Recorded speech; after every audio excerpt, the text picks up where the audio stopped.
안녕하세요. 결혼 생활 8년을 청산하고 다시 솔로로 돌아온 40대 여자입니다. 8년? 이렇게 보니 그 인간 같지도 않은 인간이랑 오래도 살았다는 생각이 드네요. 진작 그런 인간이란 걸 알았다면 8년은커녕 결혼조차도 하지 않았을 텐데요. 이제 와서 후회한다고 한들 없던 일이 되는 것도 아니고 이미 엎질러진 물이니 앞으로 남은 인생이나마 최선을 다해 살아가 보려고 합니다. 오늘 마지막으로 하소연을 좀 하고 말이죠. 그러면 길고도 긴 저의 이야기 들어보실래요? 저와 남편은 결혼한 지 8년이 된 부부였어요. 저흰 둘 다 아이를 원하지 않았습니다. 다행히 저희의 의견을 시댁과 친정에서 존중해주는 분위기였죠. 그렇기에 각자 회사 다니며 결혼 생활을 즐기고 있었습니다. 결혼한 지 8년이나 됐지만 크게 부딪히는 일 없이 화목한 가정을 꾸려나갔죠. 남편이 워낙 다정한 사람이라 거의 싸우는 일도 없었어요. 게다가 저보다 친정에서 더 신경을 써주는 사람이라 늘 남편에게 고마웠죠. 오늘 장모님 건강검진 가시는 날인 건 알지? 어? 그게 오늘이야? 어이구, 어떻게 그걸 잊냐. 당신 그럴 줄 알고 나 오늘 연차냈어. 내가 모시고 다녀올게. 정말? 고마워. 어떻게 그걸 잊을 수가 있지? 당신 아니었음 오늘 큰일 날 뻔했네. 바쁘다 보면 그럴 수도 있지. 장모님은 내가 잘 모시고 다녀올 테니까 당신은 출근이나 잘하세요. 이렇듯 남편은 제가 잊은 친정 일에도 발벗고 나서주었어요. 그런 남편의 모습에 결혼 하나는 정말 잘했다는 생각도 많이 했고요. 남편의 이중적인 모습에 속고 있다는 것은 꿈에도 모르고 말입니다. 그렇게 잘 지내던 어느 날 몸이 이상하다는 느낌이 계속 들더라고요. 덜컥 겁이 났어요. 혹시나 암 같은 큰 병은 아닌가 해서 말이죠.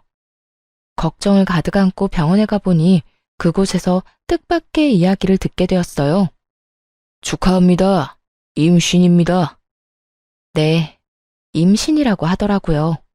상상하지도 못한 임신이었죠. 피임기구도 제대로 쓰고 있을 뿐더러 가능성이 높은 날은 피했는데 그 희박한 가능성을 뚫고 생긴 아기였어요. 아기를 원한 적은 없었지만 축복이라는 생각이 들었어요. 정말 말도 안 되는 확률로 온 아기잖아요. 하늘에서 보내준 선물이라는 생각이 들만하죠. 바로 남편에게 임신 사실을 알렸습니다. 남편도 많이 놀라고 얼떨떨하겠지만 결국엔 기뻐할 거라 믿어 의심치 않았어요. 하지만 남편은 임신 소식을 듣자마자 화를 내더라고요. 뭐? 임신? 임신이래. 이게 무슨 일인가 몰라. 조심하기도 하고 나이도 많아서 그런 쪽으론 전혀 생각하지 못했는데. 무슨 여자가 날짜 계산도 제대로 못해서 이사다를 만드는 거야? 우리 아이는 같이 말자고 했었던 거 잊었어? 이제 어떻게 할 거야? 남편의 말을 듣고 있자니 섭섭한 마음이 확 들더라고요. 아무리 임신 계획이 전혀 없었던 상황이라고 한들 말이죠. 거기에다 저딴 식으로 대뜸 화를 내니 기분이 상하기도 했고요. 당신은 무슨 말을 그렇게 해? 내가 무슨 임신이 하고 싶어서 안달난 사람이야? 뭐 싫다는 당신한테 마구잡이로 달려들어서 몰래 한 임신이야? 그런 것도 아닌데 왜 말을 그딴 식으로 해? 언성을 높이며 남편에게 따져 물었어요. 그제야 남편은 제정신이 돌아왔는지 눈치를 살피며 이상한 변명을 늘어놓더라고요. 아니, 난 그런 뜻이 아니라 너무 놀라서 그랬지. 왜 사람이 너무 당황하고 놀라면 언성이 높아지잖아. 나도 모르게 너무 놀라서 그랬어. 당신 기분 많이 나빴지? 그런 뜻으로 한 말은 아니었어. 그러니까 오해하지 말고 기분 풀어. 오해? 당신 같으면 오해를 안 하게 생겼어? 아무리 놀랬다고 해도 어떻게 그런 말을 해? 축복은 못 해줄 망정 뭐? 이제 어떻게 할 거냐고? 그래, 말 한번 잘했네. 내가 어떻게 해주면 좋을 것 같아? 어떻게 해줄까? 그런 뜻이 아니었다니까. 여보, 내가 정말 실수했어. 미안해. 남편은 계속해서 미안하다고는 했지만 아기에 대해선 아무 말도 안 했어요. 낳자거나 낳지 말자거나 아무것도 말하지 않더라고요. 아니, 아예 임신에 대한 언급 자체를 하지 않았어요. 대신 그 뒤로 남편은 임신이 달갑지 않다는 것을 온몸으로 표현하기 시작하더라고요. 휴가 때 가려고 계획했던 여행을 취소하려는 어느 날이었어요. 아무래도 임신 때문에 몸조심을 해야 했으니까요. 이번에 우리 여행 가기로 한 것도 취소해야겠지. 아무래도 비행기 오래 타는 건 무리일 거 아니야. 그래야 하지 않을까? 노산이기도 하고 역시 조심하는 게 좋을 것 같아. 이게 뭐야?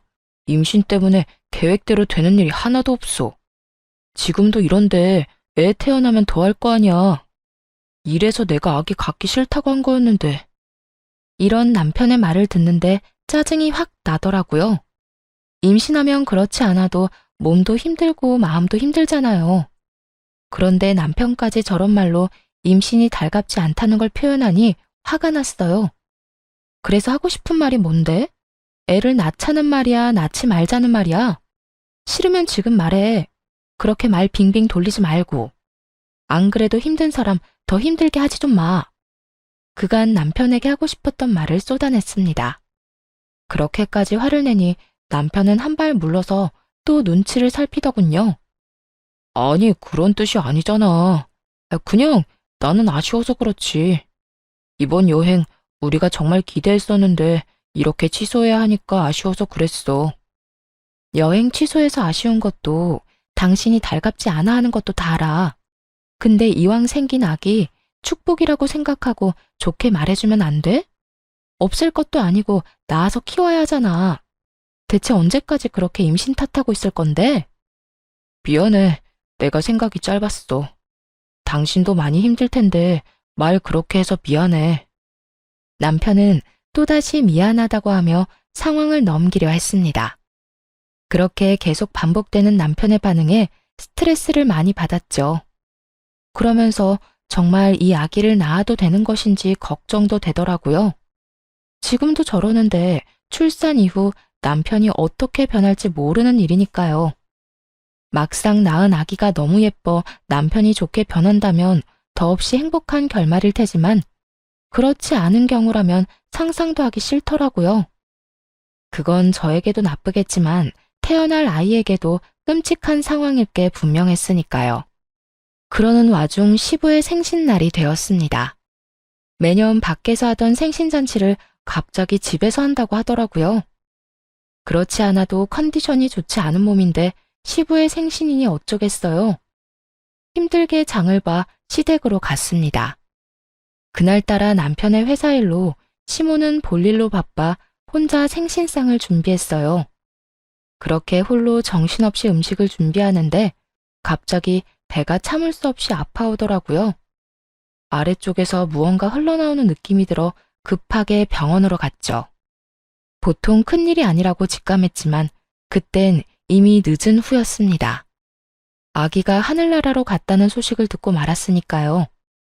그렇지 않아도 노산이었던 터라 조심 또 조심했어야 했는데 온종일 음식을 하느라 애를 썼더니 몸이 버티지 못했던 것이었어요. 병실에 누워있으니 소식을 전해 들은 시부모님과 남편이 오더라고요. 누워있는 저를 본 시모는 눈물까지 흘리며 손을 쓰다듬어 주셨어요. 그러고는 남편을 질책하기 시작하시더라고요. 넌 네 마누라가 임신했으면 진작 나한테 말을 했어야지. 그랬으면 이런 일은 없었을 거 아니야. 아니, 애초에 네 마누라가 임신했다는 사실을 알긴 했었던 거야? 시모의 질책이 쏟아지자 남편은 다 기어들어가는 목소리로 대답했습니다.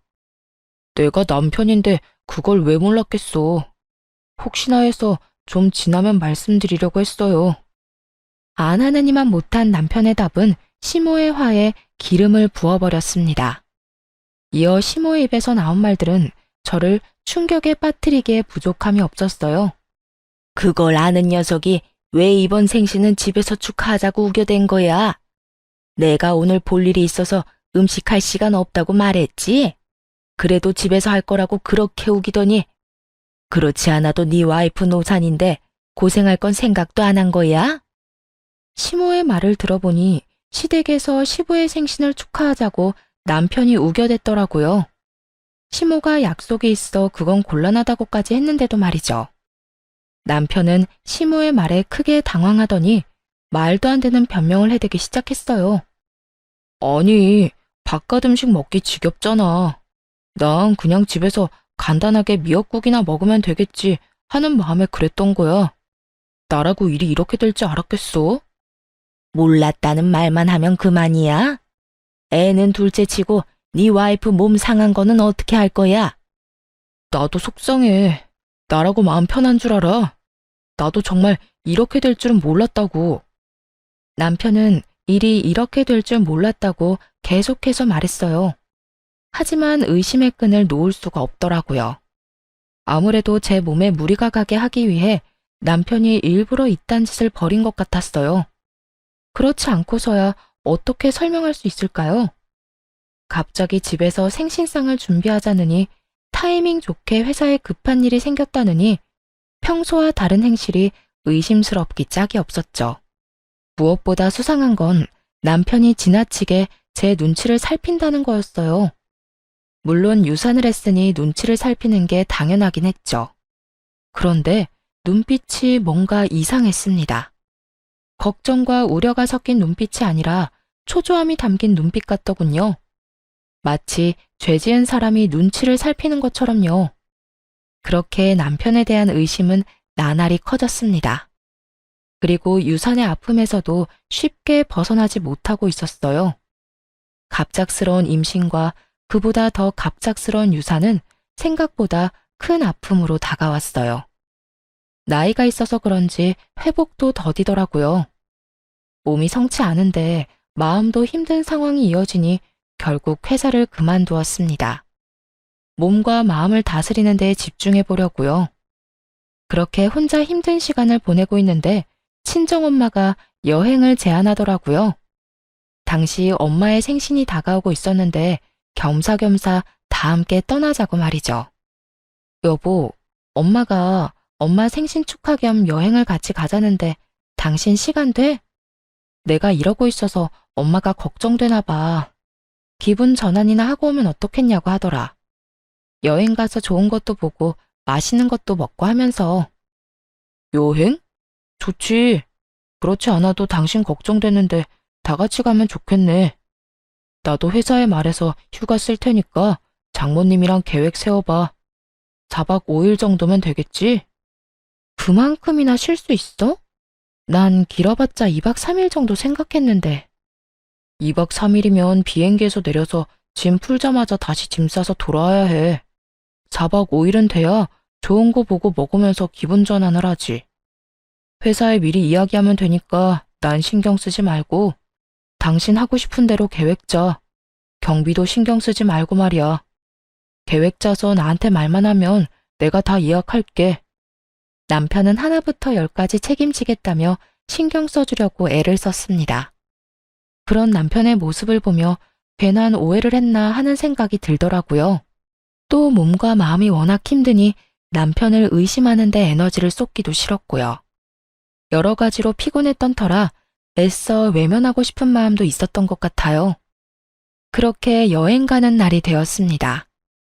그런데 당일 아침 남편이 곤란한 표정으로 이런 말을 하더군요. 여보, 어떻게 하지? 나 여행 같이 못 갈 것 같아. 오늘 회사에 중요한 미팅이 잡혀서 나도 참석해야 한다지 뭐야? 남편의 말을 듣자 절로 표정이 굳었습니다. 남편은 그런 제 얼굴을 보고는 자신의 휴대전화를 보이더라고요. 대리님, 오늘 오후에 급한 미팅이 잡혔어요. 아무래도 대리님 연차 다시 반납하시고 회사로 오셔야 할 것 같아요. 부장님께서 빨리 대리님께 연락하라고 하셨어요. 근 5년간 그 회사랑 거래했던 내역이랑 리스트 정리해서 보고서 올리라고요. 설마 벌써 비행기 타신 건 아니죠? 보시는 대로 빨리 연락 좀 주세요. 회사에서 온 연락은 한눈에 봐도 다급해 보이더라고요. 아쉽지만 그간 남편이 준비하던 일이 중요하다는 걸 알고 있었습니다. 그래서 더는 남편을 붙잡아두면 안 되겠다는 생각이 들었어요. 알겠어. 급한 일이라는데 어쩔 수 없지 뭐. 여행은 부모님이랑 다녀올 테니까 당신은 신경 쓰지 말고 회사 가봐. 아니야. 오후 미팅이라고 하니까 당신 공항에 데려다주고 가면 돼. 장모님이랑 장인어른은 따로 가신다고 했으니까 당신 혼자 가야 할 거 아니야. 그럴 시간이 돼? 보고서 작성도 해야 하잖아. 빨리 모셔다 드리고 회사 가서 하면 다 됩니다. 얼른 가자. 당신 가는 거 보고 일해야 일이 잘 될 것 같아서 그래.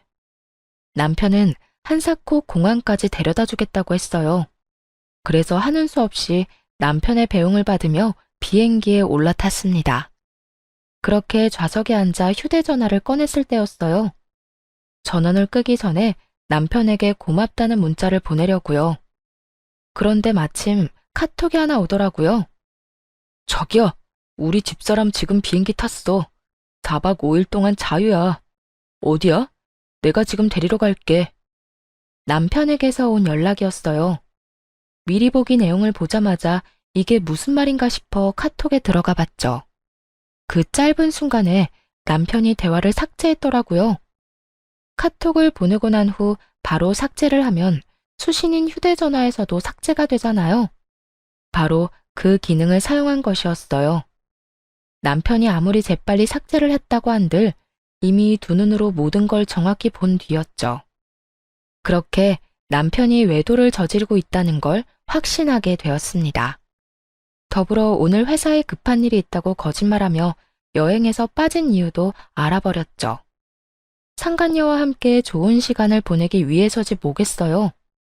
모든 사실을 다 알게 되자 가장 친한 친구에게 재빠르게 전화를 걸었습니다. 그리고 대충 상황을 설명하며 흥신소를 통한 남편의 뒷조사를 부탁했습니다.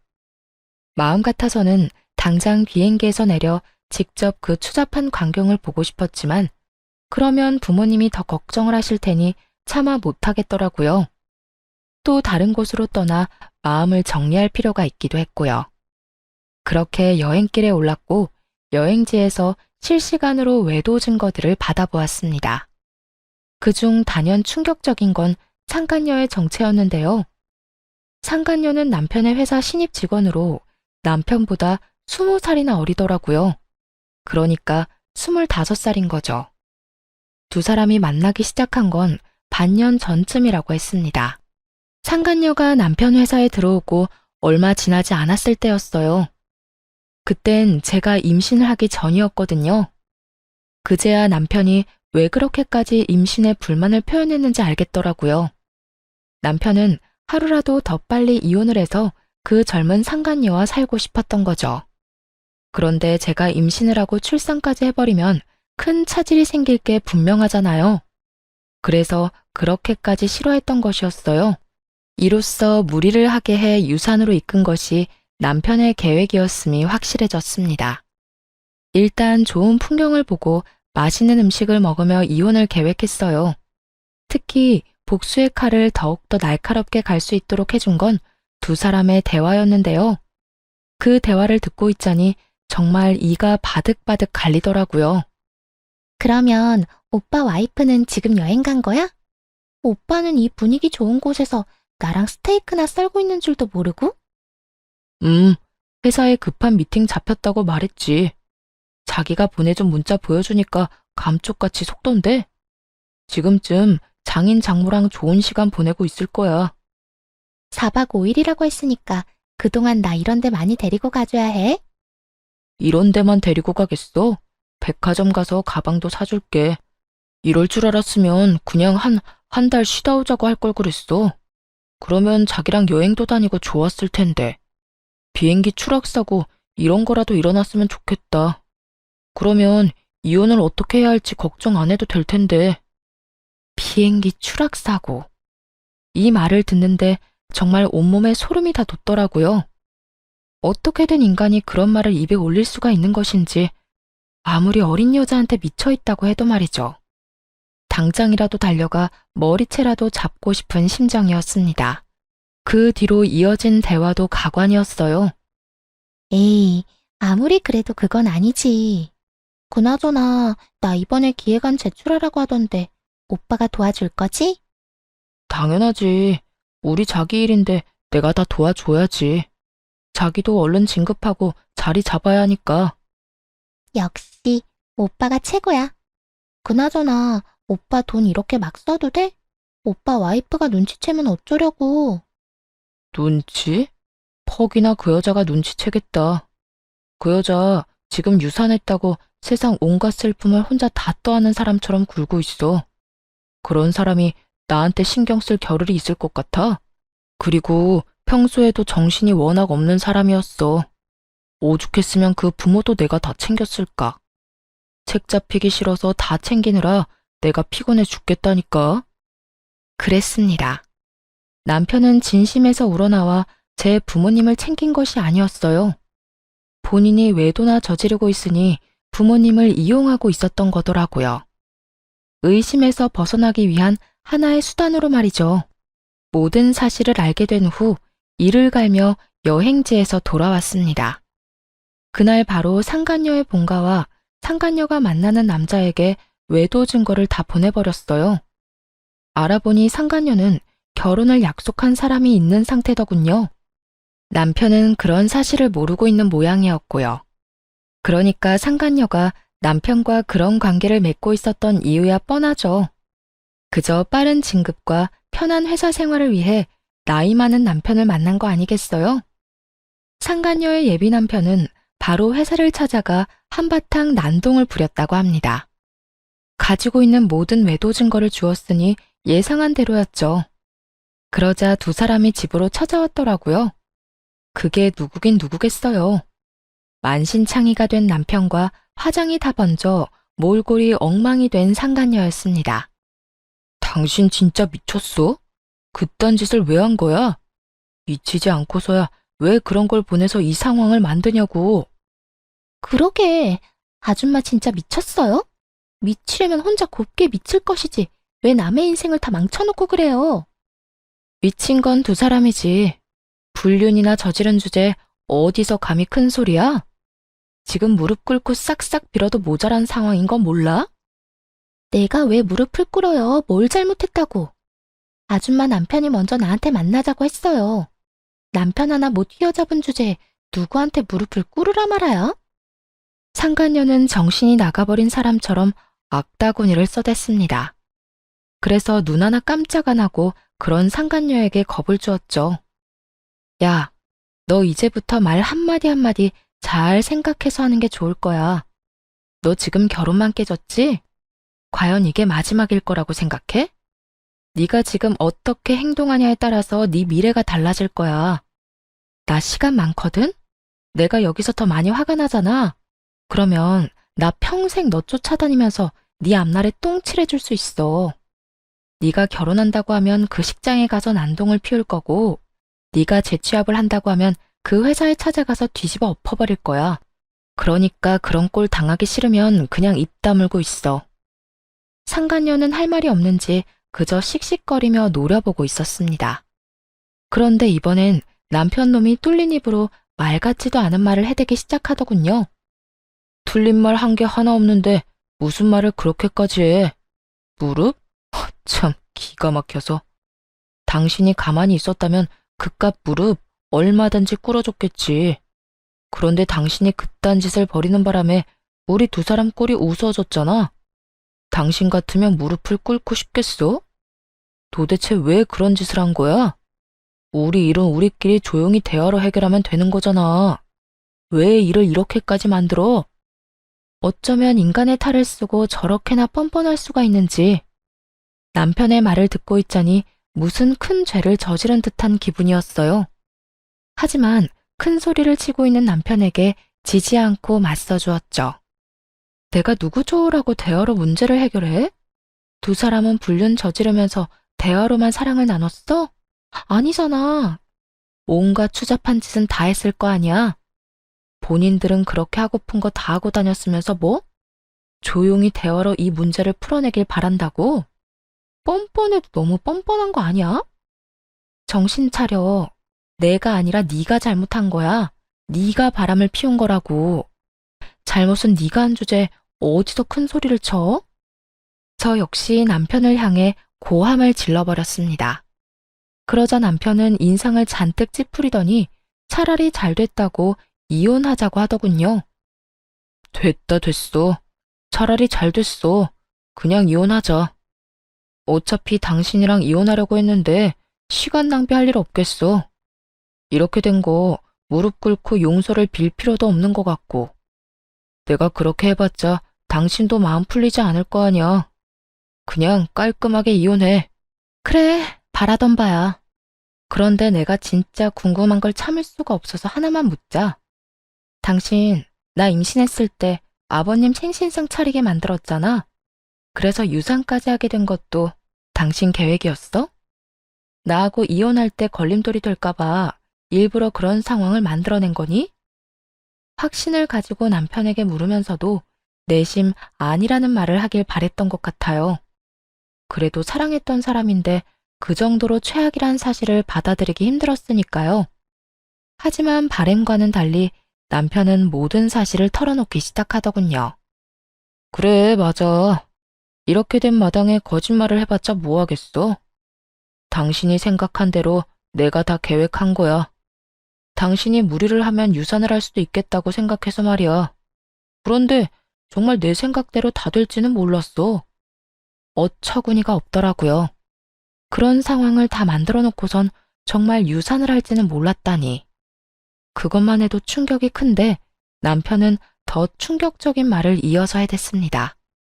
이제 와서 하는 말이지만 유산한 거 사실 당신한테도 좋은 일 아니야?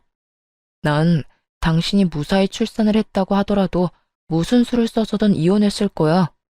그렇게 되면 당신도 당신이지만 그 애의 삶도 얼마나 처량하겠어.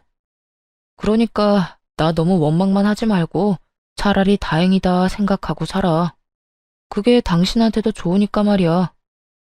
남편의 말을 들으니 정말 너무 화가 나 눈앞이 새하얗게 되더라고요. 그대로 바로 손에 들고 있던 커피를 남편의 얼굴에 부어버렸습니다. 그리고 이게 무슨 짓이냐고 고함을 지르는 남편에게 한마디 해주었어요. 이 인간 같지도 않은 쓰레기가 그걸 지금 말이라고 해? 다행, 네가 쓰레기라는 걸 지금이라도 알아서 다행스럽다 정말. 더는 얼굴 보고 있는 것도 구역질나니까 당장 꺼져. 저 여자 데리고 당장 내 눈앞에서 사라지라고. 나라고 다를 줄 알아? 나도 당신 얼굴 보면 구역질나. 다 늙어빠진 주제 성격만 더러워서는 바로 이혼할 준비나 해. 괜히 나한테 복수한다 치고 이혼 안 한다고 버티지 말고. 그래야 이 예쁘고 젊은 애랑 하루라도 빨리 결혼해서 살 거 아니야? 위자료는 얼마든지 줄 테니까 바로 도장이나 찍어. 알겠어? 남편은 끝까지 뻔뻔하게 나왔습니다. 그런데 그런 남편에게 상간녀가 대신 복수를 해주더라고요. 아저씨 미쳤어요? 내가 왜 아저씨랑 결혼을 해요? 앙칼진 상간녀의 말에 남편이 화들짝 놀라며 상간녀를 바라보더군요. 이런 반응을 예상도 못한 눈치였어요. 남편은 한치 의심도 하지 않았던 거죠. 20살이나 어린 상간녀가 자신을 진심으로 사랑한다고 말이에요. 그런 남편의 믿음을 상간녀가 산산조각 내기 시작했죠. 20살이나 늙은 유부남을 내가 정말 사랑했다고 믿은 거예요? 순진한 거야, 멍청한 거야. 아까 내 약혼자가 와서 사무실 뒤엎는 걸 봤잖아요. 그걸 보고도 내가 정말 아저씨를 사랑했다고 생각해요? 그러면 나하고는 왜 만난 거야? 날 사랑한다고 했잖아. 나랑 같이 살고 싶다며. 그 말을 다 믿었다니. 이제 보니 멍청한 거네. 난 그저 아저씨를 이용해서 회사 생활 좀 편하게 하려던 것뿐이라고요. 그런데 이제 아저씨를 더 만날 이유가 있을까요? 회사에서 잘리게 생겼고 더는 회사 다닐 일도 없을 텐데요. 결혼은 무슨? 다신 아저씨랑 만날 일은 없을 거예요. 어디서 주제도 모르고 나하고 결혼할 생각을 할 수가 있는지. 상간녀는 최선을 다해 열변을 토하며 진실을 말했어요. 막상 남편은 제대로 듣지 않고 있었지만요. 저런 모욕적인 말을 들으면서도 상간녀를 붙잡고 헛소리할 정도였으니까요. 자기야, 진짜 왜 그래? 지금 집사람이 보고 있어서 그래? 자기도 다 들었잖아. 나 이제 저 여자랑 곧 이혼해. 그러면 자기랑 행복하게 살 수 있다고. 남편은 제가 아니라 상간녀에게 무릎을 꿇고 울고불고 매달리고 있었습니다. 하지만 상간녀는 그런 남편의 손을 가차없이 뿌리쳐버리더군요. 아, 진짜. 구질구질하게 왜 이래? 말귀를 못 알아먹어요? 난 평생 노인네 뒷바라지나 하면서 살 생각 전혀 없다고요. 그러니까 아저씨도 꿈 깨세요. 상간녀는 한결같이 냉정한 모습으로 남편을 대했어요. 그런 상간녀의 모습에 남편은 드디어 현실을 자각한 듯 원망을 쏟아내더라고요. 다 진심인 거야? 네가 어떻게 나한테 이럴 수가 있어? 어떻게 나한테 이럴 수가 있냐고. 내가 너한테 지금까지 뭘 해줬는데? 누가 해달라고 했나? 다 자기가 해주고 싶어서 했으면서 이제 와서 왜 저래? 상간녀는 절망을 쏟아내는 남편이 지긋지긋하다는 듯 굴었습니다. 더 이상 듣고 있고 싶지 않았어요. 그대로 그 꼴값을 떠는 인간들을 집에서 내쫓아 버렸습니다. 두 사람은 한참을 현관문 앞에서 다툰다 싶더니 경비분의 손에 쫓겨났습니다. 워낙 시끄러워서 다른 주민이 신고라도 했던 거겠죠. 그 후 이혼 소송과 상간녀 소송까지 진행해 모두 승소를 했습니다. 덕분에 위자료를 받고 이혼할 수 있었어요. 상간녀는 끝까지 미안하다는 말 한마디 없었습니다. 중간에 남편이 설득을 어떻게 한 것인지 다시 사이가 좋아졌더라고요. 20살이나 많은 이혼남을 옆에 끼고 으스대는 꼴이 참 웃기지도 않았어요. 드디어 다 끝났네요. 받은 위자료로 새 출발 잘하세요, 아줌마. 난 아줌마가 이혼해준 덕분에 돈 걱정 안 하고 살 테니까. 백수 신세의 20살 많은 남자가 뭘 어떻게 해주려나? 과연 돈 걱정 안 하게 해줄지 모르겠네. 뭐 그렇게 생각해서 네 맘이 편하다면 그대로 살아. 정신건강에는 좋겠네. 어머, 아줌마 몰랐어요? 우리 자기 집에 재산이 좀 있다던데. 그래서 그렇게 쉽게 이혼한 건가? 들어보니까 우리 오빠 물려주려고 건물도 처분하시려고 한다던데요? 그렇지, 오빠. 그럼 내가 다 알아봤지. 3층짜리 건물 처분하려고 부동산에 내놨다고 하더라고. 그거 처분하면 누굴 주겠어? 하나뿐인 아들인 날 주시겠지. 내가 그 돈으로 우리 자기 돈 걱정 없이 살게 해줄게. 자기는 그냥 내 옆에 있기만 해. 들었죠? 아줌마는 좀 억울하겠어요. 더럽고 치사해도 참고 버텼으면 돈은 펑펑 쓰면서 살았을 텐데. 볼 꼴 못 볼 꼴 다 보고 이 대박 기회를 놓쳤으니 얼마나 억울하겠어? 내가 아줌마 억울하지 않게 부지런히 잘 쓸게요, 그 돈. 들어보니 전 남편은 상간녀를 전 시댁의 재산으로 홀린 듯 하더라고요. 그제야 왜 둘의 사이가 다시 좋아졌는지 이해가 됐습니다. 상간녀는 결혼도 무산되고 본가에서도 쫓겨났으니 갈 곳이 없었겠죠. 그러다 전 남편이 재산을 받을 것 같자 나이 많은 그의 곁을 남기로 한 것이었고요. 그래서 시샘이 나거나 후회했냐고요? 전혀요. 억만금을 준다고 해도 저 남자와는 더 살 생각이 없었습니다. 또 시부모님은 저딴 인간에게 재산을 물려주실 분들이 아니라고 확신했어요. 그래서 별로 약이 오르지도 않더군요. 그리고 만에 하나 그 돈을 물려받는다고 쳐도요. 저렇게 이루어진 가정이 평탄할 리 없지 않겠어요? 마음대로 해라. 그런데 있잖니. 세상 모든 것이 네 뜻대로 흘러가진 않을 거야. 그 돈이 정말 네 손으로 들어오게 될지는 난 잘 모르겠다. 그래도 넌 그렇게 믿고 살아. 그래야 네 말대로 노인네 뒷바라지 할 의욕이라도 생길 테니까. 그렇게 말한 후 홀로 돌아와 그 두 사람을 잊고 살려고 노력했어요. 그런데 3개월이 지난 어느 날 전 시부모님이 찾아왔더라고요. 아가, 잘 지냈니? 우리가 이제야 너희가 왜 이혼을 했는지 자세히 알게 되었어. 그동안 얼마나 마음고생을 했니? 전 시모는 이제야 모든 사실을 알았다며 눈물을 글썽이고는 손을 잡아주었습니다. 자세한 내막을 알려봤자 뭐하겠나 하는 생각에 연락도 하지 않았는데 어떻게 알고 온 건지 궁금해지더라고요. 저야 뭐 늘 똑같아요. 그런데 어떻게 그걸 아셨어요?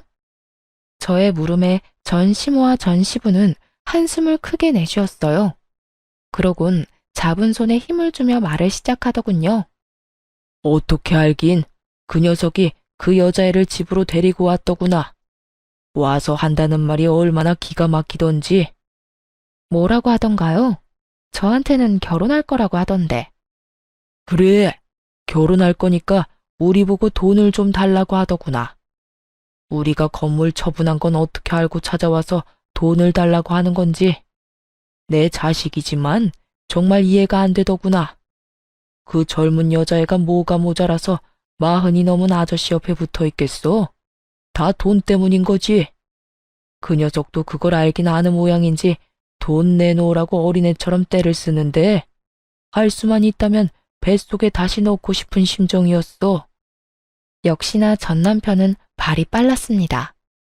전 시부모님이 건물을 처분했다는 소식을 듣자마자 상간녀와 함께 찾아왔대요. 상간녀와 결혼할 거라고 말하면서 돈을 내놓으라고 닥달하기도 했고요. 두 분은 크게 실망하신 듯 했어요.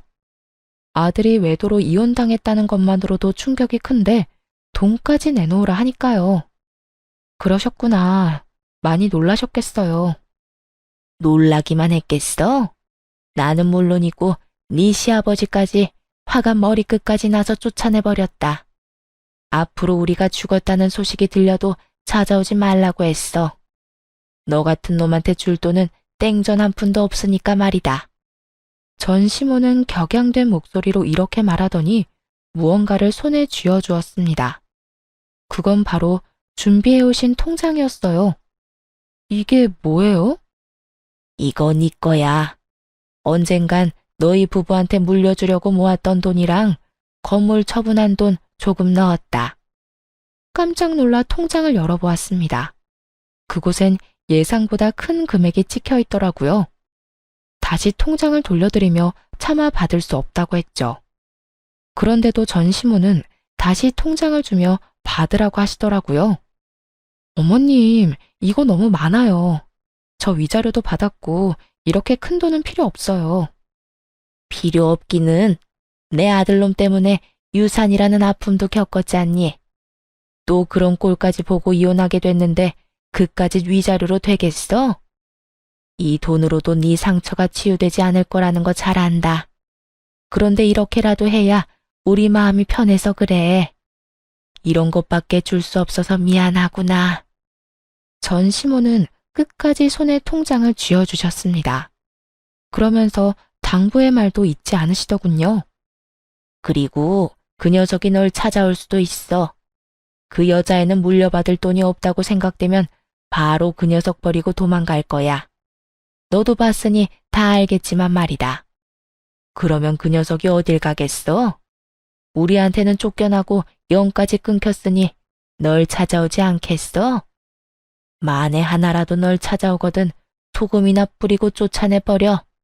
다신 찾아오지 말라고 말하면서 말이야. 전 시모는 끝까지 저의 편에 서서 저를 위한 말을 해준 후 돌아갔어요.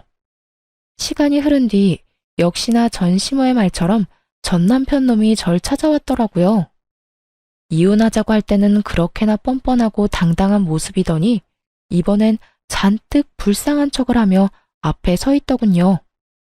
여보, 오랜만이야. 여보 좋아한다. 너랑 나 이혼한 지가 언젠데 여보래? 그리고 왜 찾아왔어? 우리 다시는 보지 않기로 암묵적으로 약속한 거 아니었어? 상간녀랑 행복하게 살 테니 빨리 이혼하자고 한 사람이 당신이란 걸 잊었어? 아직도 그 일을 마음에 두고 있는 거야? 그게 언제적 일인데. 나 그 여자애랑 끝냈어. 막상 이혼하고 나니까 당신이 그리워서 안 되겠더라고. 그래서 끝내버렸어. 당신한테 돌아오려고 말이야. 입에 침이나 바르고 거짓말을 하는 건지 전 남편은 얼굴색 하나 안 변하고 오로지 절 너무 사랑해서 돌아온 거라고 하더군요. 상간녀의 말처럼 멍청하기 짝이 없었어요. 이제와 후회한다고 내가 그리워 돌아왔다고 하면 뭐 달라지나요? 이쪽은 받아줄 생각 요만큼도 없는데 혼자서 확신하는 눈치였어요. 모두 없던 일로 하고 자신을 받아줄 거라고 말이죠. 당신은 내 생각 안 났어? 그래도 연애까지 합치면 우리가 함께한 세월이 10년이 넘는데 가끔 내 생각 나지 않았느냐고. 이제 와서 이딴 말 하는 거 보니까 그 어린애가 도망이라도 갔나 봐? 그걸 어떻게... 다 아는 것 같으니까 솔직하게 말할게. 그 애 그냥 도망가 버렸어. 내가 받을 재산 없고 부모님하고 연도 끊기니까 알아채고 바로 도망치더라. 정말 뒤도 한번 돌아보지 않더라고. 내가 이때껏 쓴 돈이 얼만데 정말 나쁘지 않아? 진짜 이런저런 일 다 겪으면서 느낀 건데 당신만한 여자가 없더라고. 당신처럼 나랑 잘 맞고 나를 잘 이해해주는 사람이 없었어. 그래서 하는 말인데 나랑 다시 시작하면 안 될까? 전 남편은 어느새 뻔뻔한 모습으로 돌아와 다시 시작하자는 말을 했어요. 그래서 어떻게 했냐고요? 그런 남편의 얼굴에 손에 쥐고 있던 굵은 소금을 뿌려주며 이렇게 말했죠. 이거나 먹고 떨어져. 어디서 꼴같았게 재결합을 우느네? 내가 미쳤어? 너 따위 놈이랑 다시 살게. 너 같은 거 돈 주면서 데리고 살라고 해도 싫다 이 말이야. 전 남편은 이런 반응을 예상하지 못했다는 듯 황당하단 눈빛으로 바라보더군요. 그러더니 이내 표정을 바꿔 본색을 드러내기 시작했어요. 그래, 그러면 돈이나 좀 내놔. 돈? 나한테 돈 맡겨놨어? 뭐 이리 당당하게 돈을 달래? 나 다 알고 있거든. 우리 부모님이 당신한테 돈 줬지? 내가 다 듣고 왔으니까 발뺌할 생각하지 마. 그거 원래 내가 다 받았어야 할 돈이야. 그러니까 그 돈 내놓으면 조용하게 가줄게. 뭐 이런 미친놈이 다 있나 싶었어요. 기껏 찾아와서 한다는 짓이 하소연과 돈 타령이라니. 이 와중에 미안하다는 말은 한마디도 하지 않고 말이죠. 너 미쳤니? 내가 그 돈을 줄 것 같아? 정신 좀 차려라. 이 돈 정당하게 내 손에 들어온 돈이야. 그런 돈을 내가 왜 당신을 줘? 당신 같으면 주겠어? 정당? 정당 같은 소리 하네. 전부 우리 부모님 돈인데 남인 당신이 그 돈을 왜 받아? 그거 내가 소송 걸면 다 나한테로 돌아오게 되어 있어. 그러니까 그때 가서 후회하지 말고 지금 내놔. 지금 나한테 주면 그 돈의 절반은 당신 줄게. 예정을 생각해서 말이야. 아, 그러셔? 그러면 당신이 말한 대로 소송 걸어. 걸면 되겠네. 그렇게 깔끔한 방법을 두고 왜 여기 와서 이 난리야? 피차 얼굴 보기도 싫은 사이에 이러고 있지 말고 가서 변호사나 선임해. 그래야 이 아까운 돈 한 푼이라도 받아갈 거 아냐. 전 남편에게 한마디도 지지 않고 맞섰습니다. 그러자 전 남편은 할 말이 없었는지 난동을 피우더라고요. 야, 얼른 돈 못 내놔? 돈 줄 때까지 여기서 안 나갈 거니까 그런 줄 알아. 잘 됐네. 그렇지 않아도 갈 곳도 없었는데 계속 여기서 지내면서 돈 받아가면 되겠어. 내 꼴 보기 싫다고 했지? 그런데 어떻게 하냐? 난 당신한테 돈 받을 때까지 안 나갈 건데. 기어이 전 남편은 바닥에 드러누워 눈을 감아버렸습니다. 그런 전 남편의 모습을 보며 끝까지 진상이다 싶었어요. 결국 경찰서에 신고를 해버렸고 전 남편은 경찰의 손에 의해 쫓겨나게 되었죠. 그런데 그게 끝이 아니었습니다. 이번에는 상간녀에게 연락이 다 왔더라고요. 전 남편을 제발 좀 데리고 가라고 말이에요. 쫓겨난 전 남편이 이쪽으로 오는 대신 상간녀를 찾아가 진상을 부려댔나 봐요. 아줌마 남편 좀 데리고 가세요. 혼자 사는 거 힘들 텐데 저 남자라도 데리고 가서 살라고요. 내가 미쳤니? 너도 싫은 남자 나라고 좋겠어? 그러지 말고 잘 데리고 살아. 너 좋다고 그렇게까지 매달리는 남자 살면서 찾기 힘들다. 그러니까 네 운명이라 생각하고 잘 데리고 살아봐. 내가 미쳤어요? 그때야 받을 재산이라도 있다고 하니 한번 같이 살아볼까 했던 거지. 지금은 아무것도 없는 늙은 노인네 뭐 득될 게 있다고 데리고 살아요? 그러니까 그런 노인네를 나라고 데리고 살고 싶을 것 같아? 그리고 너 내가 한 말 잊었어? 여기서 더 열받게 하면 너 쫓아다니면서 네 인생에 똥칠한다는 말. 앞으로 펼쳐진 게 꽃길은 아니더라도 똥밭은 아니어야 하지 않겠니? 다신 나한테 연락하지 마라. 그리고 너 좋다고 찾아간 남자는 네가 해결해. 그 뒤로 겁이 나긴 했는지 상간녀에게서 연락 오는 일이 더는 없었어요. 그리고 반가운 소식을 하나 전해 들었는데요. 전 남편이 얼마나 끈질기게 상간녀를 찾아가 난동을 부렸는지는 몰라도 결국 구치소에 갇힌 신세가 되었다고 합니다. 그 이후의 소식은 들리지 않았고 저는 제 삶을 살고 있는 중입니다. 요즘은 시골로 내려와 정착해 살고 있는데요. 귀농해서 농사 짓는 게 적성에 딱 맞는 것 같아요. 작은 텃밭을 꾸리는 일이 참 재미있더라고요. 가끔 일이 있는 날엔 과수원에 나가 알바를 하기도 하고요. 여러 가지 소일거리를 하면서 블로그에 글을 쓰는 일도 하고 있습니다. 처음엔 마음을 달래고자 쓴 글이었는데 우연히 인기를 좀 얻었어요. 요즘엔 시골 생활을 하며 느낀 점을 쓰곤 해요. 그 덕에 여러 협찬이 들어오기도 하고 작지만 수익도 생겼습니다. 큰 돈을 버는 것은 아니지만 어차피 생활할 만큼의 돈은 있으니까요. 지금 생활이 만족스러워 한동안은 더 이렇게 지내보려고 해요. 처음에 시골로 간다는 소식을 전했을 때 부모님이 걱정을 많이 하셨거든요. 그런데 요즘은 이런 말씀을 하시더라고요. 사실 너 시골 간다고 했을 때 내심 걱정 많이 했어. 아무도 없는 곳에 혼자 내려보내도 되는 건가? 저러다 이상한 생각하는 건 아닌가 해서 말이야. 그랬어? 미안해, 걱정 끼쳐서. 미안하긴. 그런데 지금 보니까 너도 살아보려고 갔다는 생각이 들어. 아니, 이곳이 널 살렸다는 생각이 들어. 너 여기 와서 표정도 더 밝아졌고 많이 웃기도 하고 하여튼 여러모로 좋아졌어. 딸, 엄마는 우리 딸이 혹시나 그런 일 때문에 무너지면 어떻게 하나 걱정했어. 그런데 이렇게 보란듯이 일어나줘서 고마워. 요즘 우리 딸 너무 보기 좋다. 엄마에게 보기 좋다는 말을 듣는데 비로소 행복하다는 것이 느껴지더라고요. 사실 엄마의 말처럼 처음에는 죽지 못해 살려고 이곳에 오는 결정을 했거든요. 전 남편과의 이혼이 후회스러운 것은 절대 아니었고요. 그저 전 남편과 함께했던 시간을 낭비했다는 생각에 너무 한탄스럽더라고요. 앞으로 가야 할 길을 잃은 기분이기도 했고요. 하지만 지금은 행복을 느끼네요.